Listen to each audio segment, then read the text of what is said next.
Well, Sejal, thanks for helping my project. Yeah, of course. So could you say a little bit about yourself? Yeah, so I am a rising junior at Indiana University, and I'm studying marketing and business analytics, and I'm from Houston, Texas. And what got you into business analytics? I was really interested about the tech side of business, so marketing let me access that creative side, but then I also realized I want from the logical tech side, so I decided to major in business analytics just so I could explore that field as well. Are you thinking like supply chain or marketing or like Yeah, so I eventually want to do a job in marketing, preferably like digital marketing, so that way I can use some of the technology I have and apply that in the field, so I think they both go really well together. So you're going to be one of these people that's looking at all this click data and trying to make me click on the buy now button. Exactly. Okay. Yeah, that's like kind of what I'm hoping to go into. And then once I bought it or put it in my cart, I'm going to get all these wonderful offers that I just have to sign up for. Okay. Yeah, I'm already experiencing the effect of your profession. Yeah, it's everywhere. Okay, so first question. Did you know that NASA is sending astronauts to the moon in 2024? I actually did not. That was interesting to hear about. Now, it's, with your whole business analytics marketing side, what do you think NASA should be doing to make more people aware of it? Yeah. I think they should definitely just like advertise. I know like the news about Jeff Bezos' flight was just everywhere and everyone was talking about it. So I think they should definitely introduce it and like say how they did more research into it because like you mentioned they haven't sent someone to the moon in so many years. So I think that people would definitely be interested in it and just advertising it like that. That it's been decades since someone's been to the moon and that they have all this new technology to send them there would be a really good way to market it. Yeah. But today, like whenever you like go and look at news sites, you don't see the same news that everybody else does. You see stuff that is kind of tailored to just your specific. Like, if I'm into baseball, but I'm not really into baseball, but as a thing, I would go and see all the baseball stuff. And then if you were like into hockey, you would like go and you would see all the hockey stuff. And I wouldn't see any hockey stuff and see baseball stuff. And you'd be like, man, the world's really interested in hockey. Look what comes up. And I'd be like, no, the world's really interested in baseball. So I mean, like, how do you get people to know like the same things whenever? So I would say just advertising it based on the source. So like if NASA wants to like send out, they want different sources to print news about their mission to the moon, they would just spin the story in a different way. People who are really interested in the space aspect, they would spin it and like talk about the research they did in like more technical terms, versus for other people who might just be interested in like seeing like this mission of like how they reach the moon and like what happens when you're actually in space, like wording it differently that way and really focusing on the journey to space.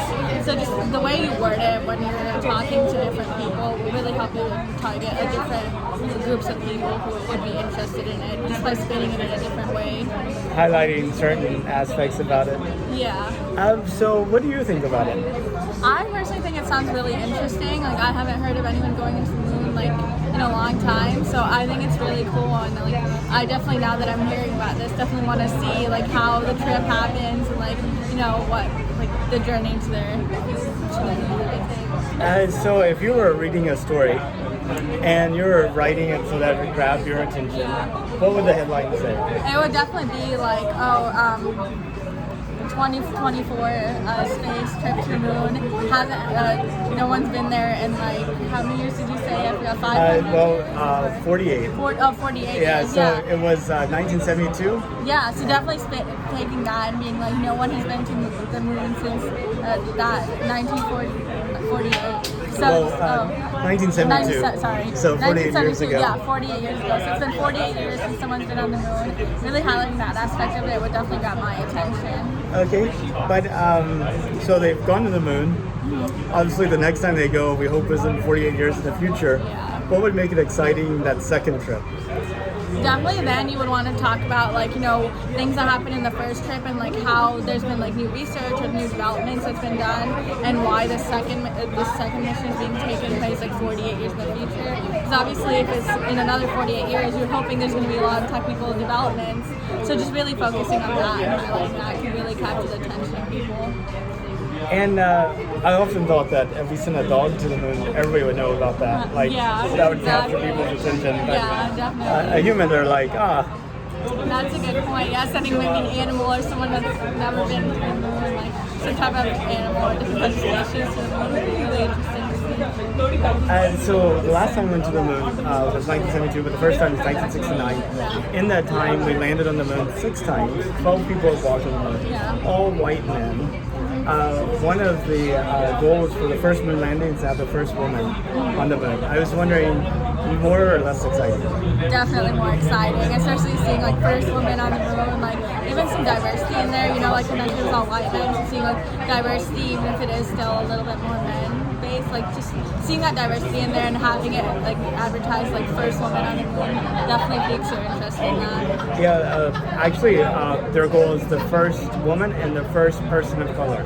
So Yeah, that definitely makes me more excited for it, just hearing that they're trying to make it more diverse. yeah, some people that you could go, hey, that could be me. Exactly, yeah. People can directly relate to them instead of it just being like all one type of person.